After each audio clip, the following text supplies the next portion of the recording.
Pedro, what do you call yourself? I call myself. That's a good question, Carl. What do you call yourself? I asked you first. You're right. So, I'm a photographer. I'm a photographer, and that's easy, right? But you shoot videos as well, right? And when I do it, I call myself a videographer because I come from the 90s, man. Cool. What about you? These days, I call myself a filmmaker. Okay. It took me a while to get to that point where I felt comfortable saying I was a filmmaker. And it was one of those things where I was like, am I really a filmmaker or am I a videographer? Do I just shoot videos or do I make films? And I always wanted to call myself a filmmaker. And I finally accepted that I'm a filmmaker. But it kind of took making certain projects till I felt like I could do that. But I'm also a photographer. So sometimes I feel like I need to say I'm a filmmaker photographer, but I just hate saying two words, long words. And I feel like it's understood if I work with cameras that I can probably do photos too, but my background is in photography first. So I don't know, it's kind of confusing. And when would be the perfect time to call yourself a cinematographer? Or is this a distinction between people that make real movies? I would say a cinematographer is when you're working on a bigger team project where each person has a specific role, and the cinematographer's role, well, it's different than a DP. DP is just kind of a camera operator, whereas a cinematographer could be a camera operator as well as somebody that plans out the shots and deals with the lighting too.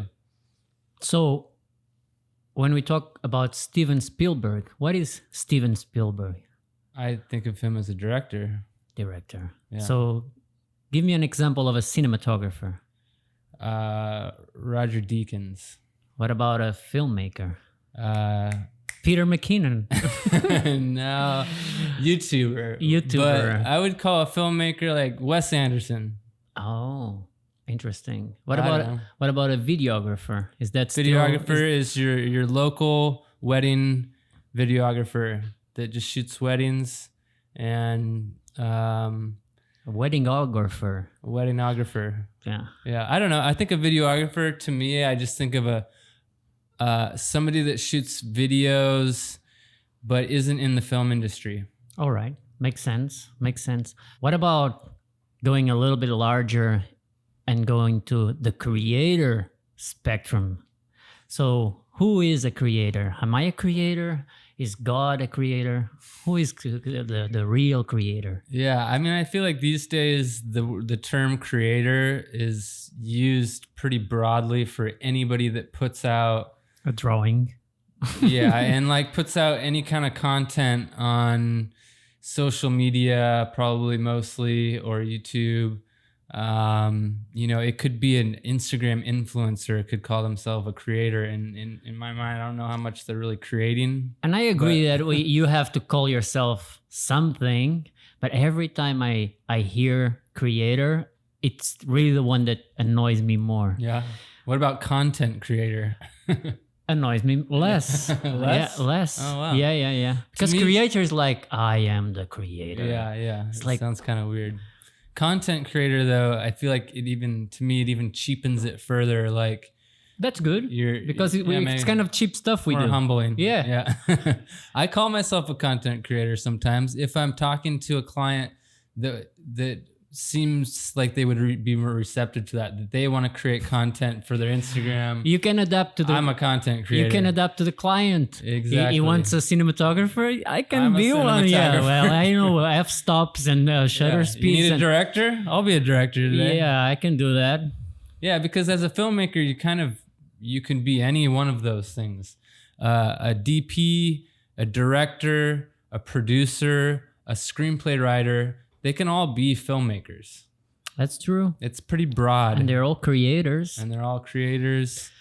It's like genres of music. It can get kind of ridiculous, but they're helpful when you're trying to quickly explain to people what the hell you do.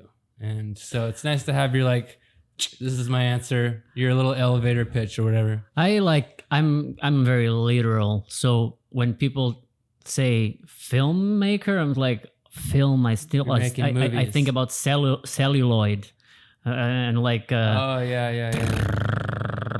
Totally. So videographer for me makes sense in most of what I do when it comes to video. Yeah. Because I have this thing of film being a film, being a movie. In here in Costa Rica, in Spanish, at least what I found the most direct translation from filmmaker is cinista. But cinista is like, if you tell somebody that they expect that you're making a movie. Very literally, like you are making cinema, you are making a movie. So to call yourself a cinista and just do freelance filmmaking I don't think work in Spanish. I haven't quite found the perfect word to use in Spanish. Well, whatever. In the end, you're just doing what? I think honestly, creating. Yeah, I think creator for me, I never call myself a creator. I feel it's like... I'm going to call you a creator from now on. Well, thank you. The creator. Tyler. Pedro, the creator. Yeah. What do you think about the GH6? Well, I think... Just came out. I think it's another camera, man. It's another camera. And I think finally, people will be able to do incredible artwork because of this camera. Before it was impossible. It was impossible to make. You want to do high something level, or original, original. All that, because it's very easy to recognize the Sony footage. It's very easy. Everybody knows Sony. Everybody knows Canon. Look, you want to set yourself apart from everybody. Yeah. You shoot on a GH6. Yes. And in fact, sometimes I just click on a video and I see it's a black magic, and I was like, shit, man, this is black magic. I don't want this. But if it's a Ari, I'm like, okay. Now with the GH5, I only watch movies 6. that are shot on certain cameras. Yeah, I look up the stats before I even watch the movie. Can you just go to the credits and then? Yeah, I watch behind the scenes before I watch the movie. But I think see if it's suitable for me to watch. Yeah. So what are the cameras that you're okay with watching stuff? The GH6 now. Yeah. That's my new go-to. I think for me, it's the digital Bolex or the GH6. Gotcha. Otherwise, man, yeah. Even I have like this filter on YouTube, just GH6 and just Bolex. only that Yeah. content, Otherwise, I just don't watch it. Speaking of YouTube, there was this video that came out about the GH6 by, I don't remember what his name is. I'll write it in here. But it's called The Storm. And, all these videos coming out doing reviews, like 10 different versions of basically the same thing, talking about the different stats of the camera and what it can do. But I liked what this guy did. He just made a short film, and he actually showed what the camera can actually do, like what the level it can create, how beautiful the image can be, and not getting distracted by all of the, the little stats of what it can do, but like actually seeing the final product. Which is useful to see these videos. People doing this pretty good. We like to see that, but I understand what you're saying. Yeah. Yeah, I mean, I like both. I watch all of the videos. Yeah. Every single one. So by the end of it, when I find somebody that did something a little bit different with it, it's refreshing. And I thought this guy's short film was pretty incredible to see what he did with that camera. And really nobody else was showing final product of what you can create, like people can talk about it all day and you still at the end of the day don't know what it's going to look like. Or they'll do sample shots where it's just like somebody sitting in front of the camera. Here's me on this camera. And the dynamic me on this camera. Dynamic range. But like, why not just make a film? Aren't we filmmakers or creators or whatever you want to call yourself? Or cinematographers. Yeah. Why don't you just make a film and talk about it? So I appreciated that this guy did that, and it's a super rad little short film. It's kind of inspiring to me just in my own creation to stop thinking about the technical stuff, stop thinking about even the camera, and just think about making a moving film or a And beautiful image. It was looking good. GH6 is okay. It looked really good. Okay-ish. I thought it looked pretty impressive, but I think you could make a lot of cameras look that way probably if you put a lot of thought into it. You have perfect lighting. You have a dramatic landscape. He's shooting this like storm in this ocean and these waves. You know, like a lot of cameras could probably capture a very similar image to this. You know, at the end of the day, it comes down to who the person is making it and like how moving of a story or beautiful of the image they create. You know? Of course. And even today we were talking about this movie called Tarnation from I think 2003. This was shot with a really old camera, and this guy it was like a handy cam. Yeah. Like I guess this I is need to watch that camera from the 80s, and it was a huge success. And this, in the end of the day, it's what you do, and we all know that. I had a GH4 for a week, and then I sold it. I thought it was too sharp, like this clean sharpness that it was not really my cup of tea. And then my friend Federico was working with a GH5, and I never really liked the original footage, but once people work on them, it looks amazing. And it's a very solid camera with a lot of buttons, with a lot of like video functionalities. It's basically a video camera, and it sucks for photography. I don't know about the GH6, but the GH4 and GH5, no, not good. No bueno for photography, man. Yeah. Well, speaking of too sharp, do you think your videos are too sharp? No? No, my videos are, well, I know what you're saying. Sometimes this clinical sharpness, like this super clean, it's really annoying. It's too much. And I always prefer to have a little bit less sharpness. I remember back in the day I was shooting with the Canon 7D, the original one, and it was so nice because it was smooth. Yeah, it was smooth. Yeah, I think it's interesting. Like we get hung up on trying to get the sharpest image, or the camera that shoots the highest resolution, the sharpest image, but then at the same time a lot of people are trying to emulate this like cinematic look, and the cinematic look is the opposite of that. I mean, it's detailed, but it's soft. If you watch any movie, any series, the image is soft, and like I was talking to it's not super sharp. If anything, if it's too sharp, it looks amateur. I was talking to an important producer in Europe, and this guy, we were dealing for a movie, making deals for a movie, a real one. My girlfriend was doing that back in the day, and it told me that they brought a red camera when they came out, and the director said no because of makeup.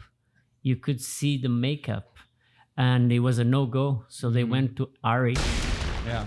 So another way you could deal with that too, and I actually just ordered one of these, is the Tiffen Black Pro Mist filters. Yeah. I've seen, in fact, now that I've ordered it, I notice it in like every show that I've watched. I can tell that they're using it, and a lot of people are using it. Yeah, I watched that it's YCImaging. He makes a lot of content about we'll music leave a videos link and stuff. For yeah, all of these videos we're talking about, we'll have a link in the description, and you can go check them out.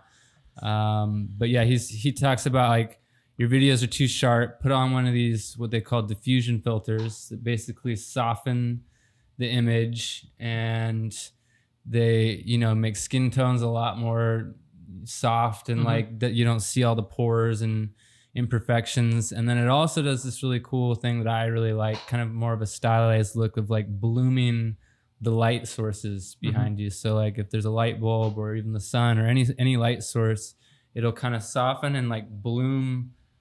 I don't know, it's kind of hard to explain, but if you see it, it almost looks like dreamy, fuzzy, kind of looking fuzzy and dreamy and filmic.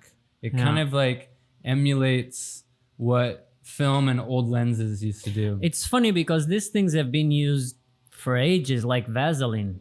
Yeah, totally. I've done this that before. is like old, like when I be 100 years ago. Photography too. There was but like even a lot in of like Yeah, even in film for some effects like more dreamy stuff, or using girls leggings or stockings like the Oh how do you yeah, call that? pantyhose. Yeah, pantyhose.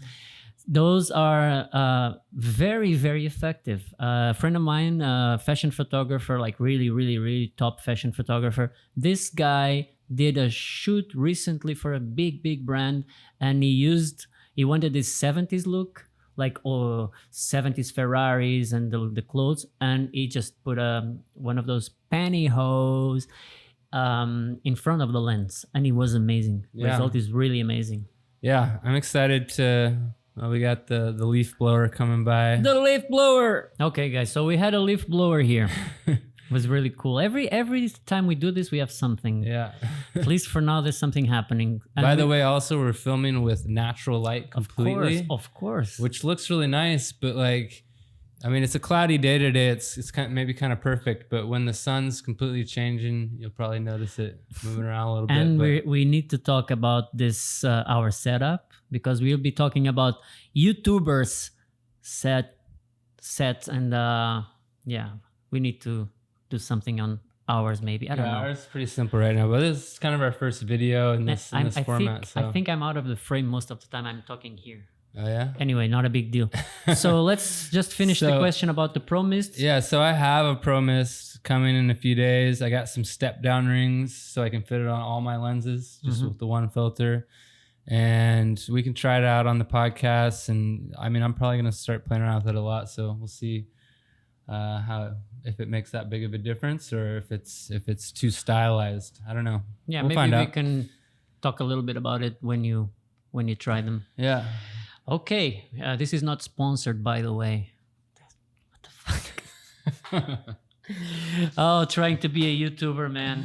It's a hard life. Keep this out for me. Put that back on there. But I need to open like this, right? So, did you find a way? How can you do this? What? Not going off? It's not going off. So you're looking at your phone right now. Are you using maybe you could use a teleprompter. It might be a little easier. Oh, right. All right. What do you think about teleprompters? I think... You can tell we're definitely not using one right now. Oh, yeah. I like teleprompters. I've used it a few times for myself and for clients, and they're very useful.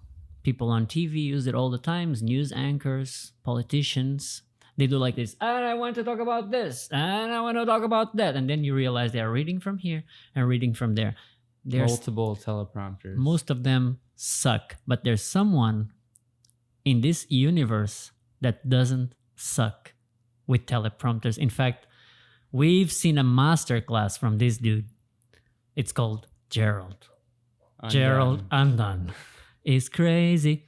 So yeah, this is pretty crazy to see. It was kind of cool that he told people about this too. Yeah.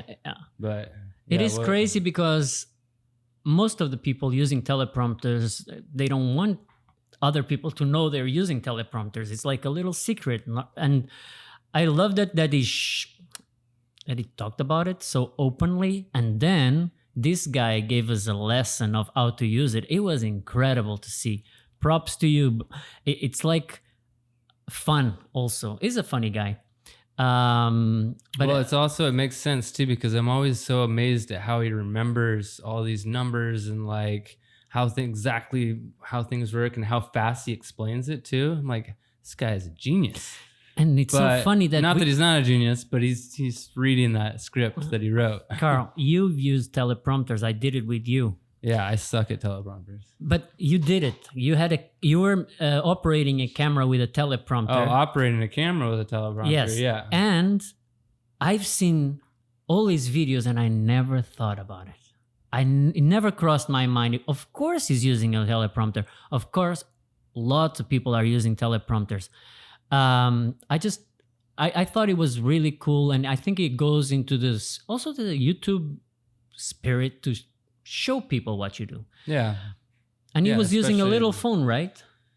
Yeah, I think it was a phone or it was an iPad. I don't know. I don't know, but my experience with teleprompters, if your camera is not far away, if you're not using a telephoto lens or something like that, it's really better to have a little phone instead of an iPad or something, because you don't see the eyes going from one side to the other. So the iPhone is smaller, so you just but the guy is really, really, really good at that. Well, yeah, he's a perfect example of somebody that actually knows how to use a teleprompter. Yeah. But when I've shot people, who I won't mention, that doesn't know how to use a teleprompter, and filming somebody that doesn't know how to use a teleprompter is hell. It's like retakes every few sentences, like editing's terrible. I thought you were going to say retard. No.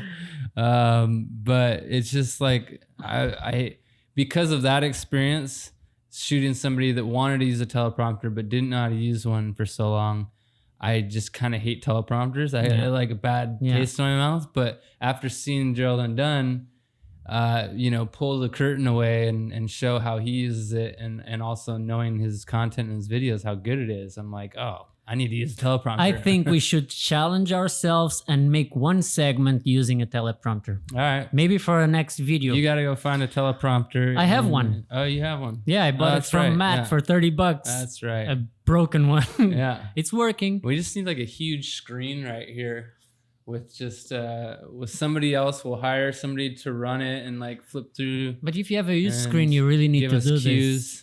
Oh, we need a lot of stuff. Yeah. We need a lot of stuff. And talking about sets, and we need a lot of stuff. We need some Aries for sure. Yeah. We need some Red Epic, whatever. Yeah. We need to gear. shoot in 12K as well with a diffusion. Is that we enough? need to get the sharpest, but then diffuse it. Yeah. Anyway. Stack focus on video. Speaking of that, like, you told me about this camera that came out. When did it come out?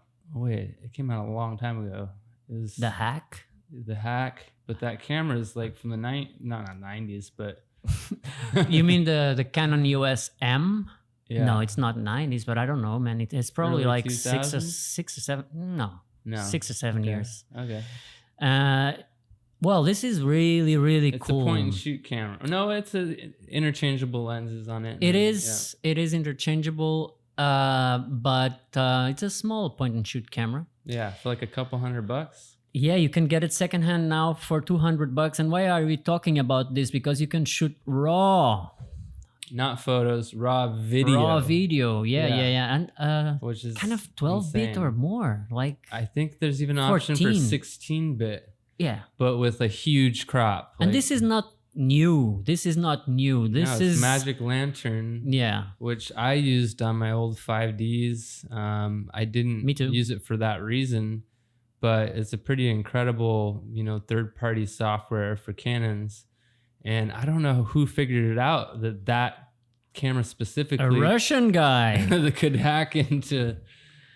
Yeah, it's always a Russian guy. Man. Like, why can't we do that on all our cameras? They don't want you to be able to do that. No. Also, I don't have a computer good enough to deal with that. So yeah, that's the thing. Editing raw, like from all the videos I've watched comparing shooting raw versus ProRes, almost everybody says they prefer shooting ProRes just because they can't edit it. And let's give some props to this dude. I found this video talking about this guy called Zeek, and we're going to put his videos in the description, right? So this guy, first time I saw one of his videos, it was because of an adapter. I wanted to adapt the lens, and this guy has a very, very generous YouTube channel. Basically, it just shows you nice little things you can do to get good footage, to save money. And for me, man, honestly, to think that someone can shoot really good quality, of course it's not the best in the world, but raw footage from a $200 or less dollar camera, it's incredible. And then he also comes up with this vintage Super 8 lenses. Super 16, I think he calls it. Yeah, Super 16? Yeah. Okay. And It's got the pistol grip Yeah. build on it. It really like looks- some vintage lenses and like the little, what do you call those things? The like a eye thing? lens hood. No, Hood? no, loop hood. Loop? Lens loop? Lens I don't know. loop. Wow. Anyway, There's a- like the I old had like one. 8mm and stuff had. And, It really looks like an 8mm Yeah. camera. and the images are, kind of comparable too. It's pretty cool like what you can. And these are cheap lenses too. Yeah, You can pick yeah, up yeah, these yeah. lenses for like $100 Or $30 sometimes, even sometimes. cheaper. And we will link one of his videos when it talks about this hack you can do. And I would like to link one video that, in that video, the footage is just really, really cool. Yeah, I was really impressed. I'd never heard of this before. When you told me about it, I watched all these videos on it. You wanted to buy one? Yeah, I was like, I'm gonna buy one. And then as I watched more videos on it, I realized how much kind of work it was to get that image. Mhm. And being a Sony shooter, I'm used to things just being really easy and like having kind of like a And there's turn it on and shoot. And this camera's not like that. No, there are limitations. Or at like least to shoot in RAW. it's just not. a few seconds that you can shoot, but then with the new recent firmware from Magic Lantern, you can go 1 minute now, I think. So 1 minute is pretty good Yeah. because most of the times you don't have clips longer than 1 minute. Sometimes Yeah. most of them is like 5 or 10 seconds. Yeah, and there's like 4 times crop or something on some of the modes, so you gotta But you can use have a super wide angle lenses. He was saying that are the best to use but you can use because it crops in so much. you can use focal reducers like these Metabones things. Oh yeah, but then see you do all that, and then you're getting to be more of an expensive setup. Yeah. I actually priced out one of his builds, and yeah, it's a $200 camera, but at the end of the day, you're spending $600. $600 you can get a used pretty my A7S OG you could probably get for $600. No, the appeal of this camera is that you can shoot raw for yeah. $250. Yeah. Camera and lens. Yeah, but nobody shoots that camera just with the camera. You kind of have to build it out. The battery for one dies But instantly. you can have that So footage. you need the battery pack. You need you need to build it into a rig essentially. Well, thanks, Zeek. It was really nice to see your videos and keep going with that because you really give a lot of value for people on a budget. And for me, it was really cool to see. Really cool. I appreciated his stuff. On kind of the other end of the spectrum, the DJI 4D that we watched reviewed by Make.Art.Now, very produced video, sponsored by DJI, but somebody that's been using that camera for a while now and really testing its limits. What do you think about that camera? You think it's the future of cinema cameras, or do you think it's a gimmick? I don't know. I think it's an incredible camera. I don't know if it's the future of cameras. I think it's a spectacular camera with tons of innovations. And that is because Canon, DJI come on, knows Canon, always push the limits. crippling your cameras. This is DJI offers things, not only on the product, but then firmware updates. And now we are talking about this also because this camera was announced and only now it's been released to the you can buy it now. And it came with a new firmware, different stuff. They lost, I think, the ability to shoot RAW, but Oh yeah, they got in a lawsuit with Red because of some sort of proprietary codec or something. But apparently their version of RAW or ProRes that they have is pretty much comparable. Be about the equal. I've heard Philip Bloom, the great Philip Bloom, talking about this camera and also about this firmware. And the other people I listened to talk, they never use the RAW. They never use RAW. So I know that seems to be the case with people that have it. You ask them do you ever use it? And people no. want ProRes. In movies they use it. I mean, they almost exclusively use it. You mean in the movies. cinematographers? Yeah, the cinematographers or the filmmakers, big filmmakers always use RAW, it seems. But I've never shot in RAW, So I have actually edited raw footage that I had downloaded online from a Red camera just to see what it was like. Mm-hmm. It was pretty amazing to work with, but only if you have time and budget. You know, it's a lot of work, and you have to really have the budget and the, you know, really like a colorist that's going to color grade it. I remember when this camera came out, we were on the phone for a while talking about it.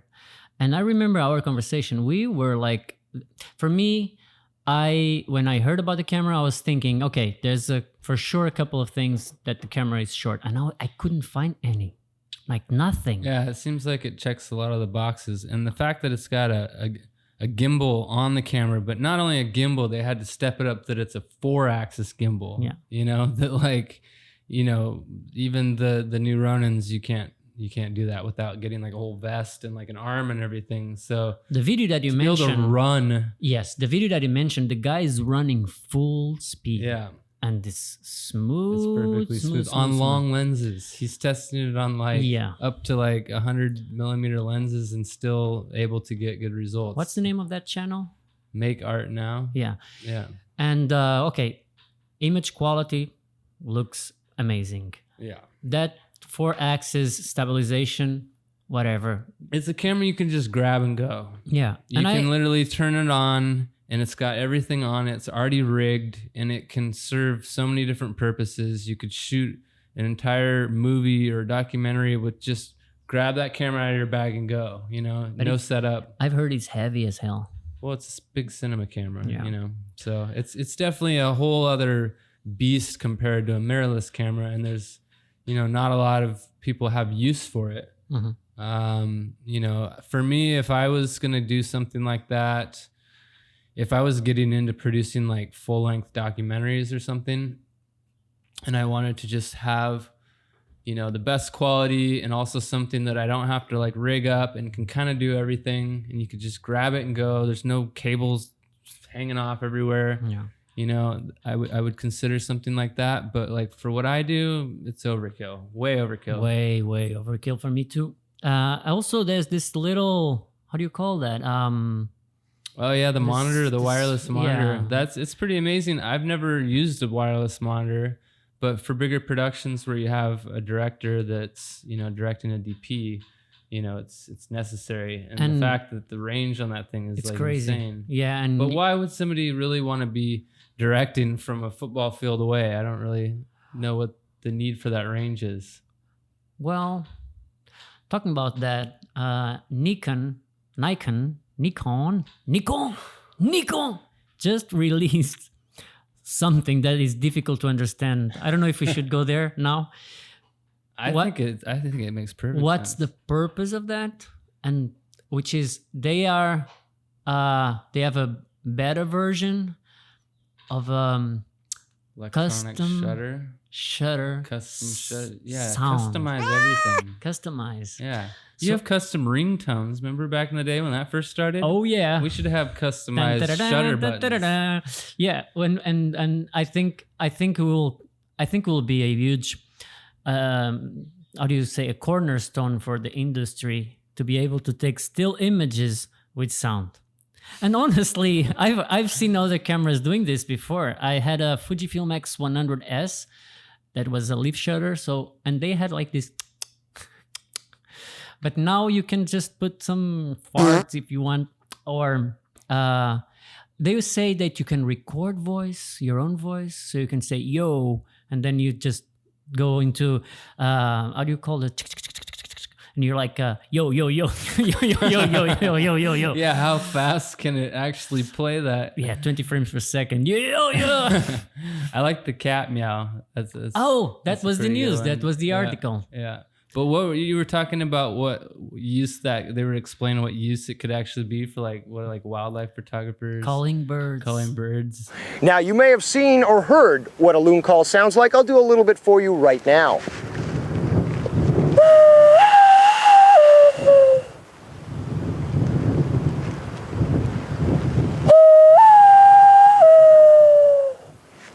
Of course, Nikon, birders love them. If you could put different bird calls, But you'd have to be able to program it quickly on the fly, depending on which bird you want to call, and be able to change it. Maybe you have 6 custom sounds. What about the speaker? Is it the speaker powerful enough to go? Oh yeah, right. Is it like amplified? Is there? What are the preamps on that? Let's that go little... analogical, people. Let's make the sound like. Okay. Or let's go even further and make our brand new digital cameras sound like old vintage cameras. Like if we want to really make our footage Carl, this look camera, like old cameras, we want them to sound like old cameras. But they too. have the sound of the D750 and the F4. F4 is from the 80s. So they already pre-programmed in there? Oh yeah. Wow. So I really hope they release this because I will put I my don't think it's been released. Canon system away. Yeah. And I'll sell all of my Sony gear and go straight Nikon just for that feature alone. And actually here in Costa Rica, most people shoot Nikon. So there's more lenses available for cheap. There's a lot of bird photographers. This is like the birding capital of the world. One of them, I think. Nikon always had this name for their autofocus.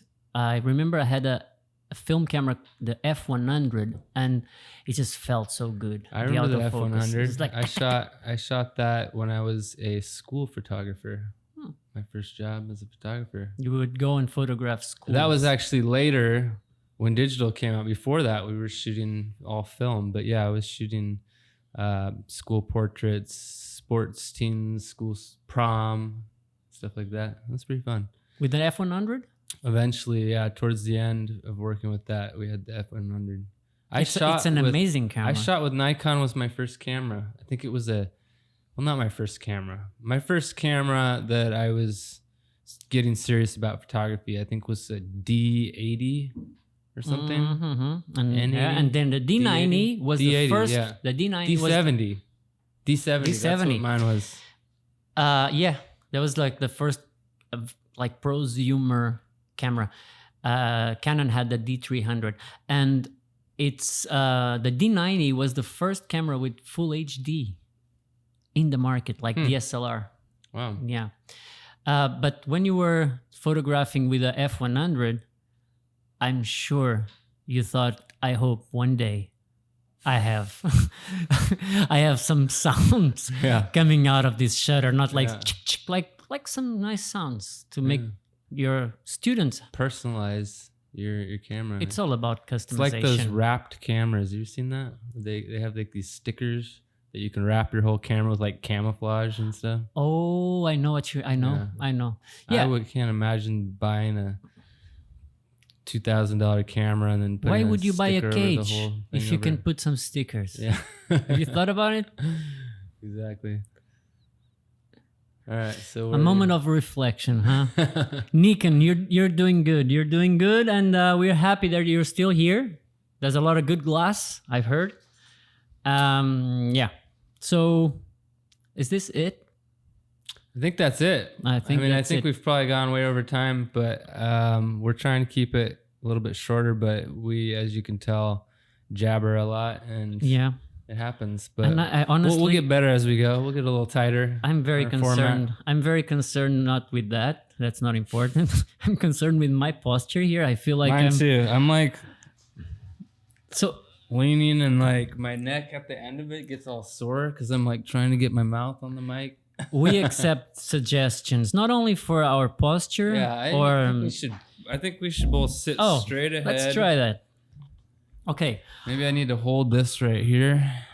Oh, this is good. We can just talk to the camera. Yeah, this is good. I don't even need to talk to you. I mean, I know you're there. I can look at you in the monitor and talk to you there. Yeah. I don't know. I like this. It could be a good format. However, it's like some news channels where. Yeah, exactly. They're not really looking at each other. Here go to you, Carl. We're doing it wrong. Yeah. Yeah. It's just fucking amateurs. Well, anyway, I hope you guys enjoyed that. This is kind of a new format. We're not 24 frames of paradise anymore. That's a good challenge we have now. Let's just try to find a name. What have we done here in this episode today? Rambling. Like Ramble News. Rumble, camera ramble. News rambled. No news. I don't want to be connected to news, man. News are the enemy of the Media, Prime Media newscast camera talk. That's good. With That's Pedro short. and Carl. Oh, by the way, our names, we are Pedro and Carl. This is going lame now. So subscribe. Yeah, subscribe if you liked this, and we're gonna try to come out with one of these once a week, I think, and we're gonna cover all different topics, but mainly all based around filmmaking, photography, gear, like different conceptual things about. Every week is a different week. Yeah, man. we're gonna mix it up. If you have any ideas of what we should talk about, let us know in the comments, or just say hello in the comments, because it's super helpful to get our channel to have more people. Please subscribe, because if you do, you'll be part of one of the biggest YouTube channels from the beginning, from the first episode. First video. Imagine being able to say you saw the first video and were the first person to like. I was there. Like people say about Woodstock. You write it on the wall, you can do that on our wall at the bottom. You can do a tattoo today if you want, saying, I watched the first screenshot it too after you make the comment. Please, and post it on your Instagram. Yeah. And then you really know. Yeah. Anyway, this is ridiculous. So it's been good. It's been good. Thank you so much. Check all the videos we just... down in the description, we'll have all the videos we talked about. We'll have links to our info, our Instagrams. I have a YouTube channel. We both have YouTube channels. Or you said you don't. No, I don't have a videos, YouTube channel now. I have videos, but They're not on YouTube? No. All right, we'll get them on YouTube. And but yeah, we'll have all that down the bottom in the description. And I think we're done, and we're going to go head across the street to the beach. Yeah. And watch sunset and enjoy this beautiful Costa Rican scenery we have here. So it's been great. I'll see you guys next week. See you guys next week.